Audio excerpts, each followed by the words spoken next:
Bonjour à tous, bienvenue dans la jungle botanique comestible. Aujourd'hui, on va s'intéresser aux plantes vivaces et aux repousses de légumes spontanés à partir de graines ou autres. Et on va voir qu'au mois d'octobre, dans le sud, c'est le nouveau printemps et qu'il y a plein de choses qui se mettent à pousser. Ici, on peut voir de jeunes pieds de moutarde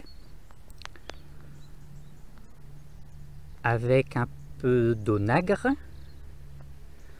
Bon, évidemment, ensuite on va avoir tout ce qui est enfin ça c'est pas des pissenlits, mais tout ce qui est de la famille large du pissenlit qui vont se remettre à pousser. Donc voilà. Ceux-là on va les retirer, ceux-ci on va les donner aux poules et les pissenlits on va les garder. Alors, pour bien comprendre la vidéo, il faut comprendre, donc ici on va parler de permaculture, pas au sens que le terrain est tout le temps couvert de paille, mais qui va être tout le temps couvert de choses et qu'on va laisser faire la nature, et aussi qu'on va laisser les plantes vivre leur vie en entier. Par exemple ici on a une salade, donc la salade va fleurir, faire des graines, et ensuite ça va se ressemer. Et oui, parce que si à chaque fois vous retirez tous vos légumes, ben, vous n'aurez jamais rien qui va repousser. C'est le principe de base, d'accord? Voilà. Alors maintenant, on va parler donc de ce qui est naturel ou non assisté. C'est-à-dire donc que les plantes vont avoir fait leurs graines, mais qu'on ne va pas s'amuser à ramasser les graines, à les trier, à les stocker, et ensuite à les ressemer et compagnie. Non, non, on va les laisser sur place, et puis de temps en temps, on va prendre une petite branche, on va la secouer, ou on va couper un bout, on va aller le promener, et voilà. Bon, ensuite, il y a les animaux aussi qui vont jouer ce rôle-là, il y a le vent, et donc on va avoir des graines donc de plein de choses. Donc que ce soit des oignons, des poireaux, des choux, de la moutarde, voilà. Et donc, il va y avoir des choses qui vont repousser. Donc ça va repousser un peu n'importe où, évidemment. Mais donc, une fois que ça va repousser, ça sera beaucoup plus vivace, on va dire, beaucoup plus stable par rapport à si moi j'en mettais à des endroits et qu'après les campagnols y venaient ou tout ça. Parce que là, tous ceux qui devaient déjà mourir sont morts. Et donc, ce qui va repousser, enfin ce qu'on va voir, c'est que ceux qui ont déjà été sélectionnés et qui sont bons. Voilà.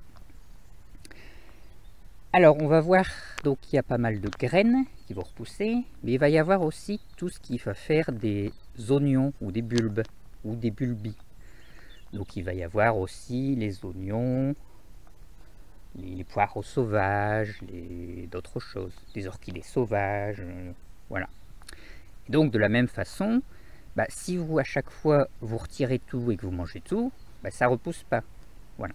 Donc moi les oignons en général je mange que le vert, et du coup ils repoussent tous les ans et ils font des graines et ils se multiplient. Alors on a même les pommes de terre qui se remettent à pousser, puisque ici, comme on était en terrain sec et que c'était pas arrosé, les pommes de terre, elles ont fané. Et maintenant, elles se disent, c'est la bonne saison, on pousse. Voilà.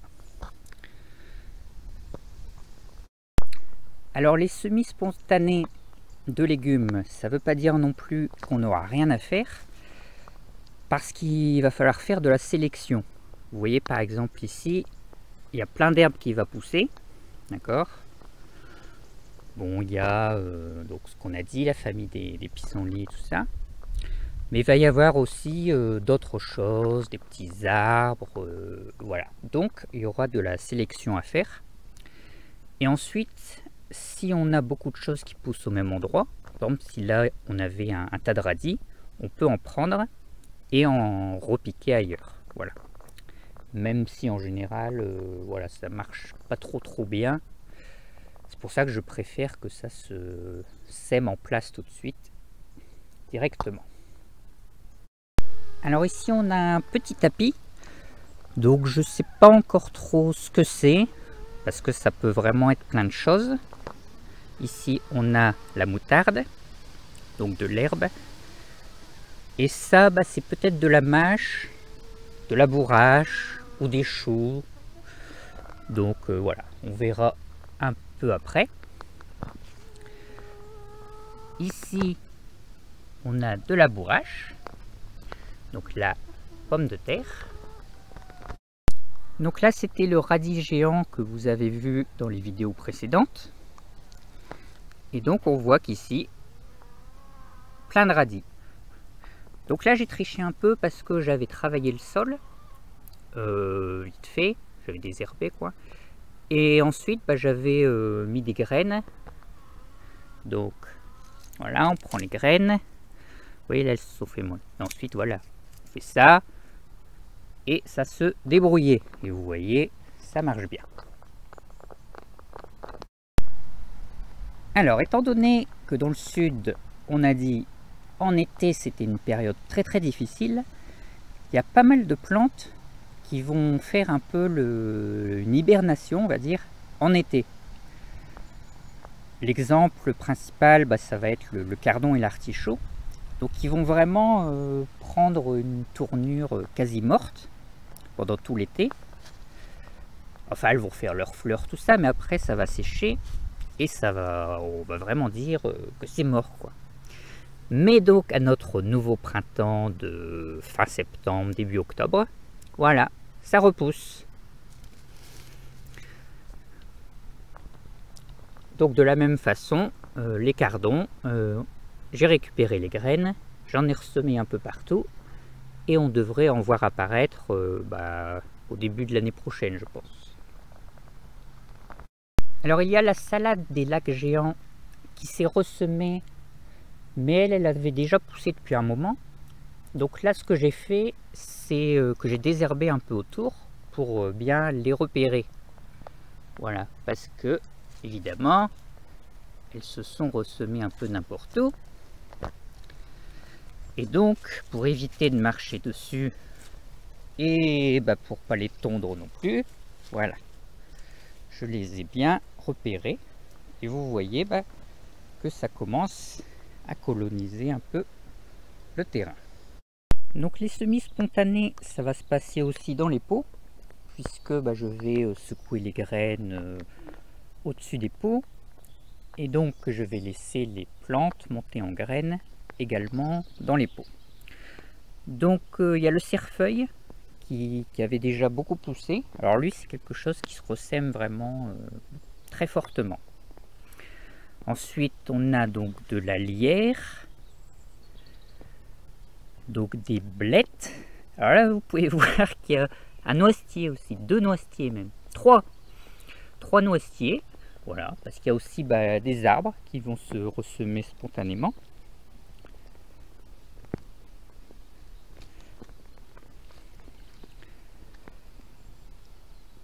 Donc là on a des oignons, de l'ail, vous voyez là les graines, une petite salade, donc ça c'est la consoude.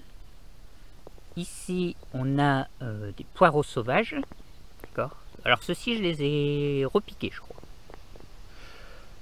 Ensuite on a de la mâche. Vous voyez, la mâche qui commence avec les oignons.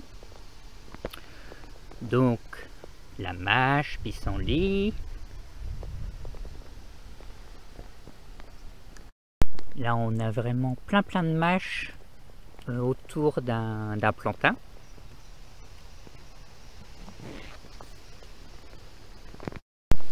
Donc ici, on a un pot avec de la lierre, pommes de terre, poireaux.